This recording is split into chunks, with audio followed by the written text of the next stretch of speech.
माताएं बहनें कान खोलकर सुन लो, बाद में मत कहना किसी से बताया नहीं। भक्तों, 7 सितंबर से पितृपक्ष प्रारंभ हो रहे हैं और इस दिन पढ़ने जा रहा है चंद्र ग्रहण। ऐसे में पितृपक्ष के दौरान 3 चीजें भूलकर मत खाना, वरना पितृ हो जाएंगे क्रोधित और पूरा घर हो जाएगा कंगाल।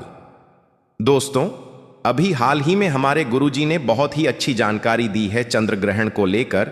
जैसा कि आप सभी देख पा रहे हैं कि इस वर्ष बहुत ही ज्यादा प्रलय का माहौल बना हुआ है।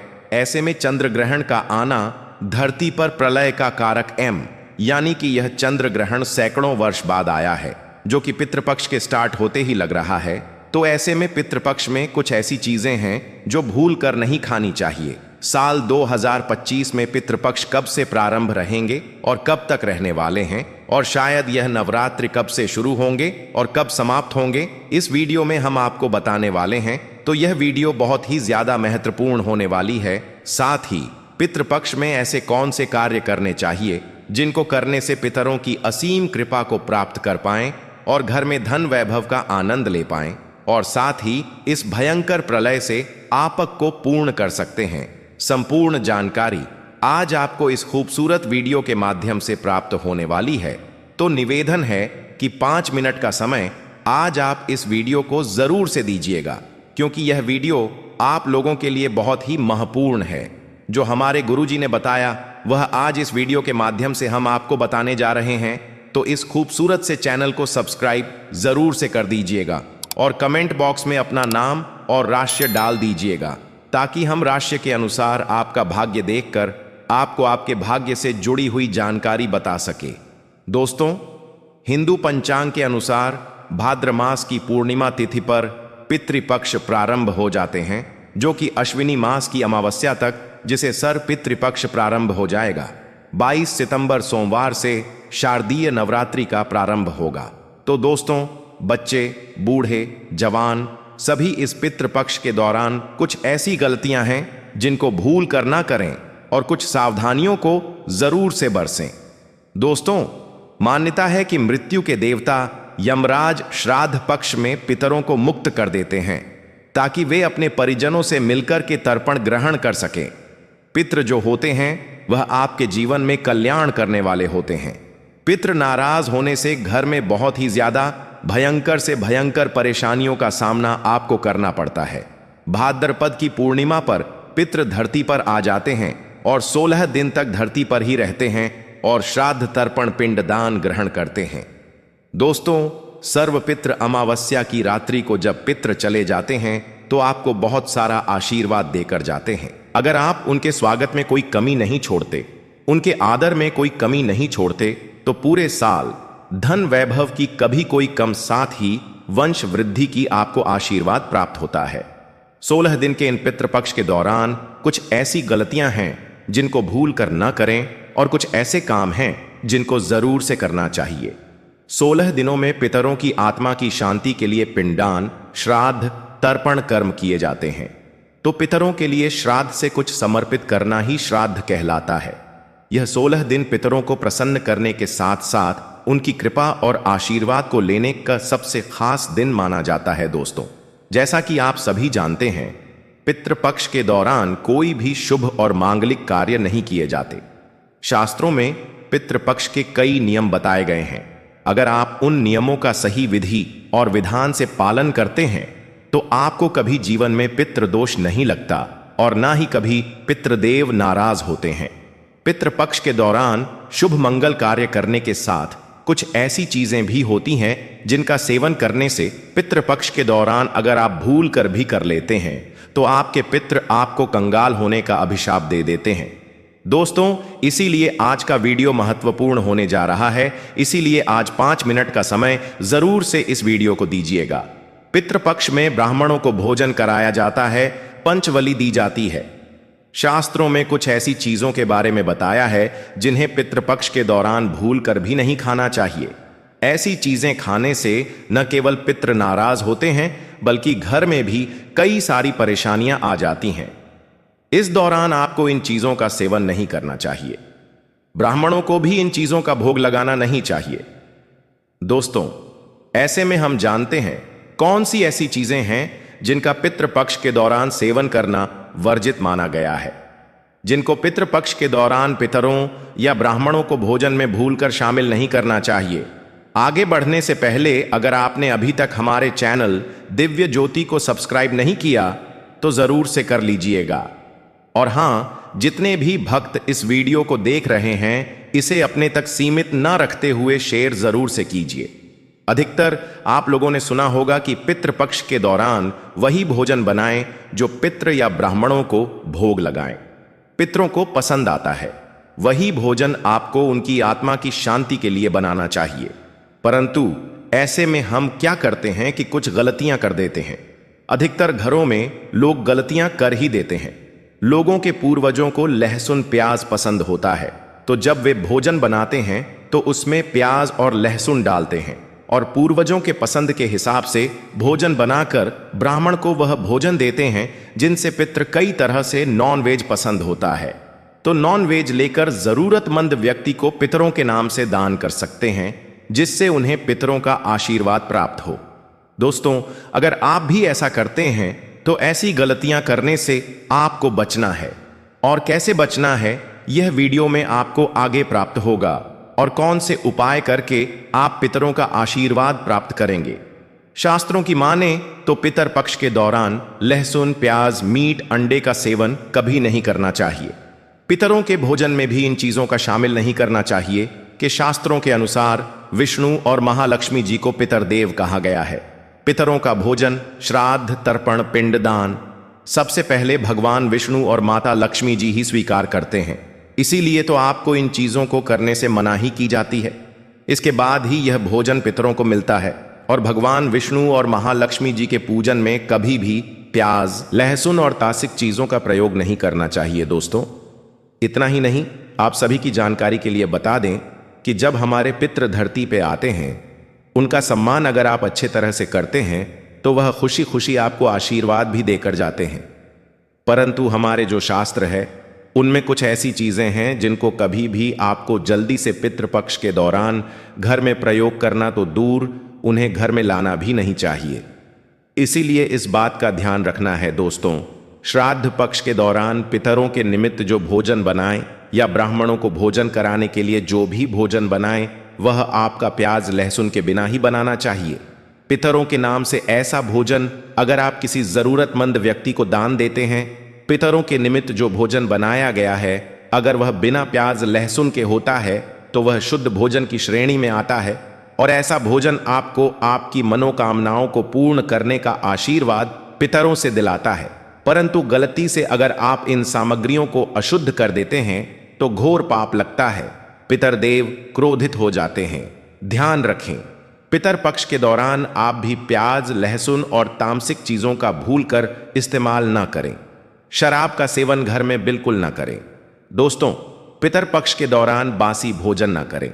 16 दिनों में बासी भोजन शैतान को प्राप्त होता है और पितर पक्ष के दौरान ना ही बासी भोजन करना चाहिए और ना ही किसी को देना चाहिए। अगर किसी जरूरतमंदी व्यक्ति को अगर आपके द्वार पर आया है उसे बासी भोजन देते हैं तो शास्त्रों में ऐसा कहा गया है कि पितर पक्ष के दौरान जब पितर किसी भी रूप में आपके द्वार पर आते हैं और आप ऐसे में उनको बासी भोजन देते हैं तो पितर आपको अपना शराप देकर जाते हैं, जिससे भयंकर पितर दोष लगता है।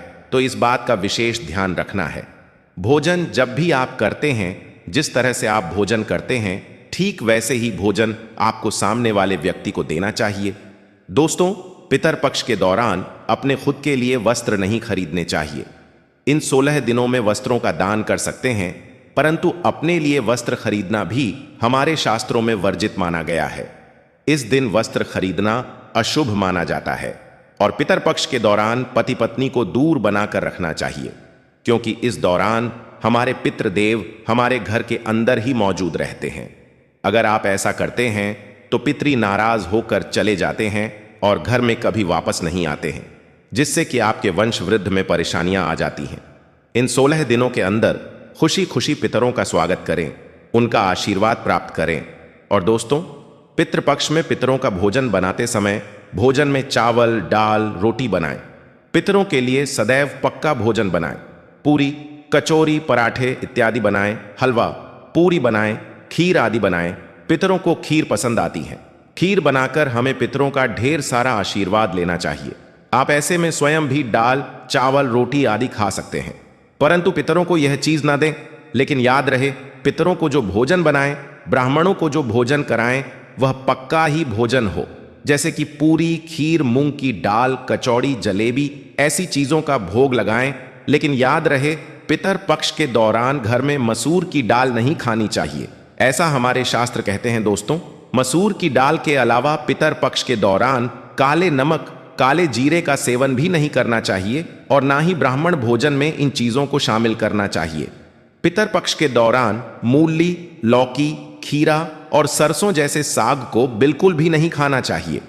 श्राद्ध पक्ष में इन चीजों को खाना और खिलाना दोनों ही वर्जित होते हैं। श्राद्ध पक्ष के दौरान पितरों के भोजन में नींबू नहीं डाला जाता। आप स्वयं नींबू का सेवन कर सकते हैं, लेकिन पितरों के भोजन में, ब्राह्मण भोजन में नींबू ना डालें।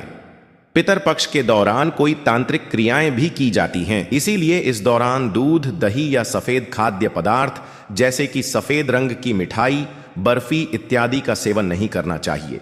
लेकिन हाँ, यह चीजें आप अपने घर में ही बनाकर खा सकते हैं। अगर कोई आपको इन चीजों को देता है तो आपको पितृपक्ष के दौरान ऐसी चीजें कभी किसी से नहीं लेनी चाहिए। दोस्तों, पितृपक्ष के दौरान गाय के दूध का सेवन करने से बचना चाहिए, खास तौर पर वह गाय जिसने हाल ही अपने बच्चे को जन्म दिया हो। ऐसी गाय के दूध का सेवन भूल कर भी ना करें। पितृपक्ष के दौरान खीर अवश्य ही बनाई जाती है और खीर का पितरों को, ब्राह्मणों को भोग लगाया जाता है। इसलिए आप पितृपक्ष के दौरान दूध से ही खीर बनाकर उसका भोग लगाकर प्रसाद के रूप में उसे ग्रहण कर सकते हैं। लेकिन खाली दूध का सेवन न करें, दूध का सेवन न करें। और पितृपक्ष के दौरान खड़ी बनाना और खाना भी वर्जित होता है। बात का विशेष ध्यान रखना चाहिए। पितृपक्ष के दौरान आपको कुल्थे की दाल का भी सेवन नहीं करना चाहिए। ध्यान रखें, पितृपक्ष के दौरान आप पितरों के लिए जो भोजन बनाएं, उस भोजन में आप तिल अवश्य ही डालें।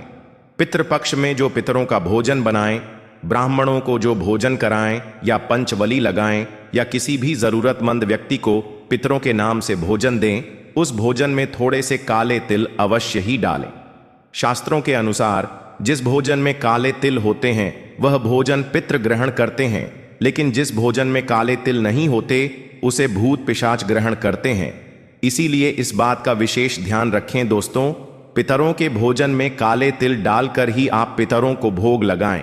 काले तिल भूत पिशाचों से श्राद्ध के भोजन की रक्षा करते हैं, इसलिए इस बात का विशेष ध्यान रखें। पितर पक्ष के दौरान गलती से भी अपने पड़ोसियों का भोजन भी कभी नहीं खाना चाहिए। पितर पक्ष के दौरान उधार कभी किसी से पैसे ना तो लें और ना ही किसी को दें। ऐसा करना भी अशुभ माना जाता है। इससे उल्टा कर्ज का बोझ और बढ़ जाता है। दोस्तों, पितर पक्ष में कोई भी ऐसा कार्य ना करें जिससे हमारे पितरें नाराज हो जाएं। आप थोड़े से ही प्रयास से पितरों को प्रसन्न कर सकते हैं।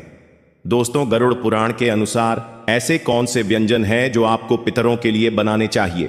सबसे पहला है दूध और चीनी से बनी खीर। दोस्तों, गरुड़ पुराण के अनुसार कद्दू की सब्जी पितरों को बहुत अधिक प्रिय होती है और वे प्रसन्न होकर आपके द्वार से लौटते हैं।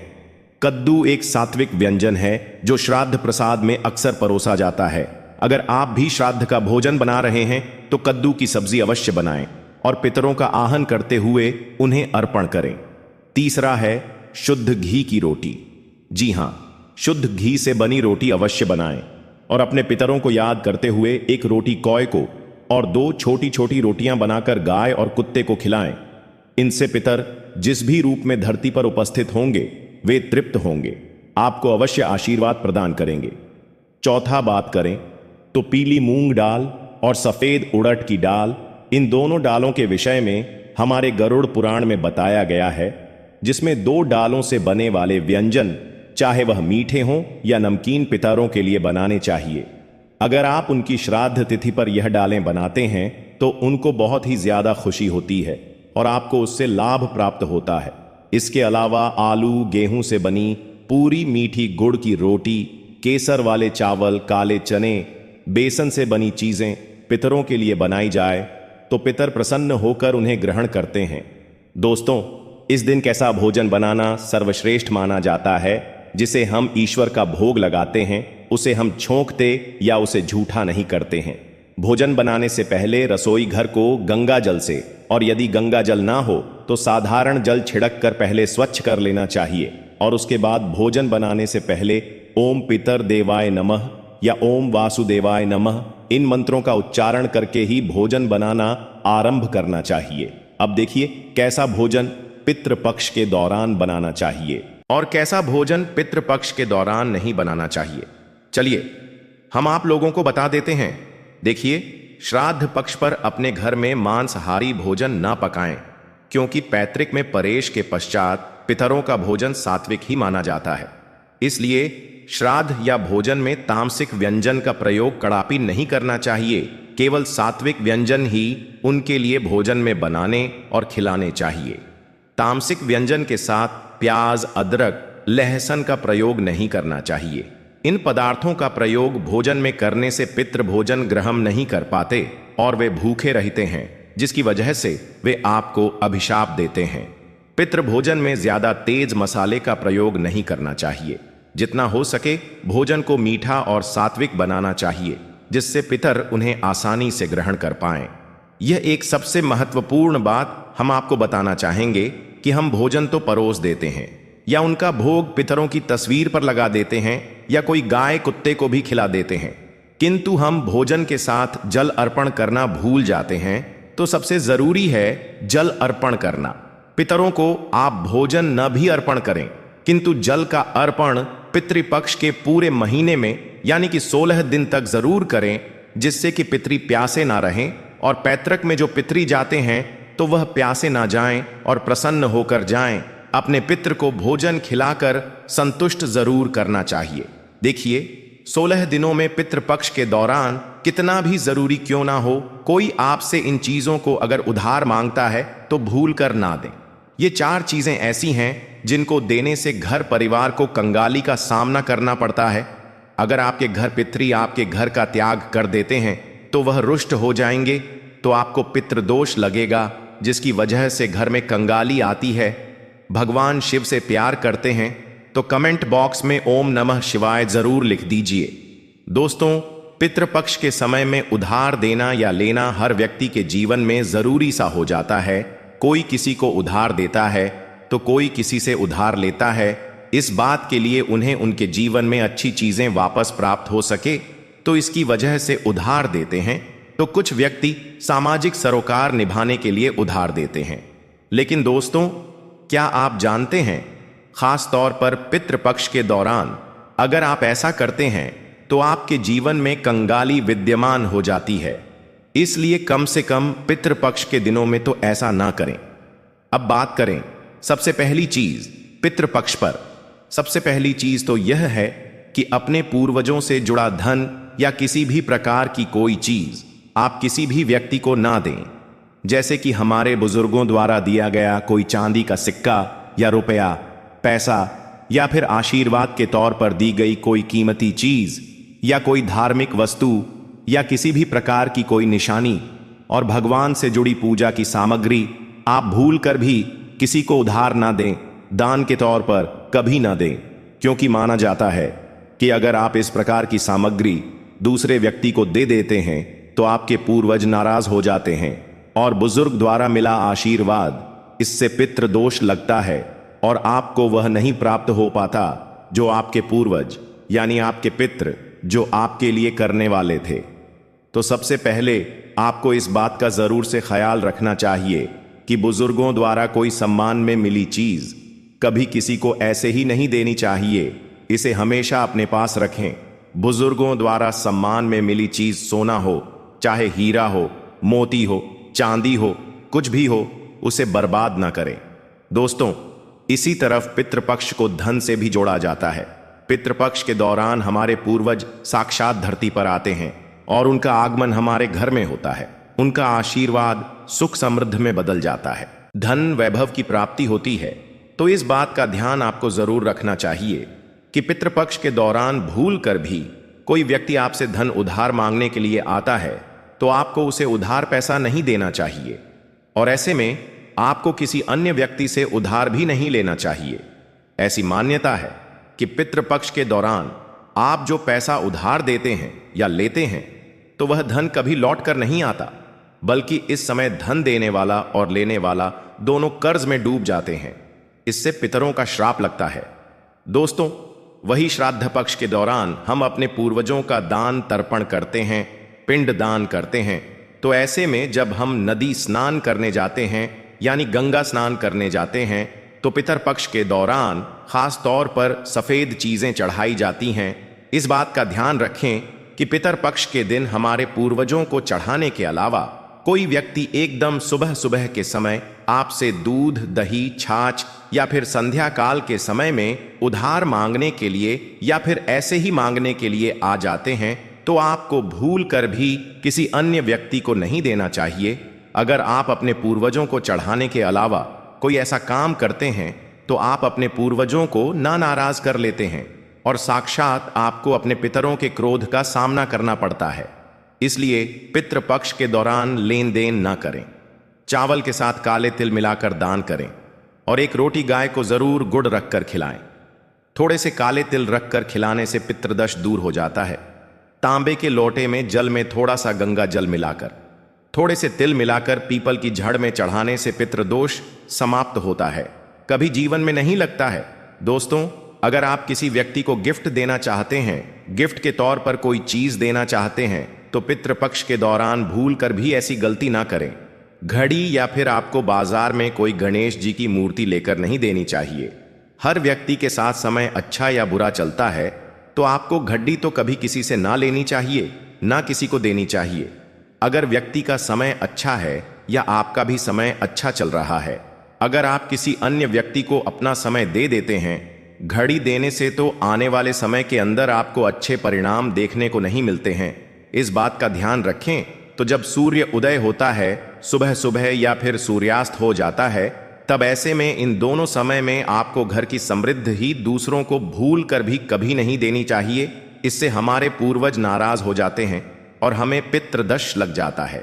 माना जाता है कि अगर आप ऐसा करते हैं तो आपके घर में सुख समृद्धि तथा माता लक्ष्मी दूसरों के घर चली जाते हैं और वह हमारे पूर्वज भी हमारे घर में आते ही वापस लौट जाती हैं और आपको अच्छा परिणाम देखने को नहीं मिलता है। दोस्तों, दान पुण्य करना हिंदू धर्म की परंपराएं मानी जाती हैं और हर व्यक्ति दान पुण्य करके पितृपक्ष का लाभ उठाता है तथा उनका आशीर्वाद प्राप्त करता है। खास तौर पर पितृपक्ष के दौरान आपको 2 प्रकार के वस्त्र ना तो खरीद कर लाने चाहिए और ना ही किसी व्यक्ति को देने चाहिए। इसके अंदर आपको एक तो सफेद कलर के वस्त्र हैं, दूसरे आपको काले कलर के वस्त्र हैं। पितृपक्ष में सफेद कपड़ा दान करने से पूर्वज प्रसन्न तो होते हैं, परंतु पितृदोष लग जाता है। ऐसे में पितृपक्ष में काला कपड़ा भी दान करते हैं तो पितरों का श्राप लगता है। यह आपके जीवन को प्रभावित करता है। ऐसे में जी दियो आप लोगों तक पहुंचा है। इसमें दी गई जानकारी शास्त्र संबंध है। आप इन कार्यों को जरूर से कीजिएगा और वीडियो को लाइक करके इसे शेयर जरूर कर दीजिएगा और हमारे चैनल को सब्सक्राइब करना मत भूलिएगा।